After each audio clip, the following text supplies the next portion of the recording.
In these final days of 2018, we're taking a look back at the year that was. In the past year, we saw historic weather events, massive shakeups in the world of local politics, and a Wayzata High School connection to the Super Bowl halftime show. Here's Delane Cleveland with a review of some of our top stories of 2018.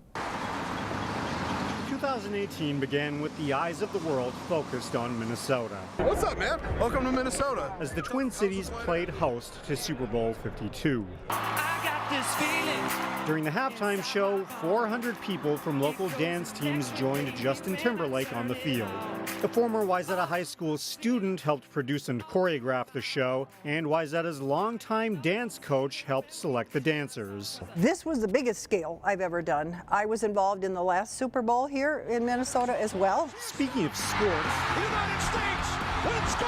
The Northwest Metro was well represented at the Winter Olympics in South Korea. Plymouth natives Pannek and Dani Cameranesi won gold medals for the U.S. Olympic hockey team. And in the process, they became role models for a new generation of young women. Yeah, I mean, that's something that we talked about as a team a lot, is just being a people that, you know, the young girls can now look to. But for all the excitement about sports, there was an equal amount of chagrin over the weather.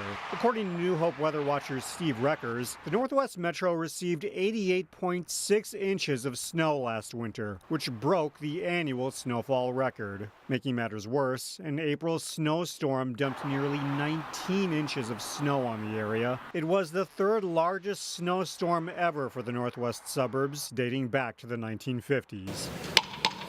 1 month later, the 2018 legislative session came to a close, and the biggest news was that the major output of this year's session was vetoed. You might remember that I campaigned for governor in 2010 on a pledge to raise state income taxes on only the wealthiest 2% of Minnesotans, and not on the other 98%. DFL Governor Mark Dayton followed through on his promise to veto the tax bill and the nearly 1,000-page supplemental budget bill drawn up by the Republican-controlled legislature. Drive safely tonight and enjoy your summer.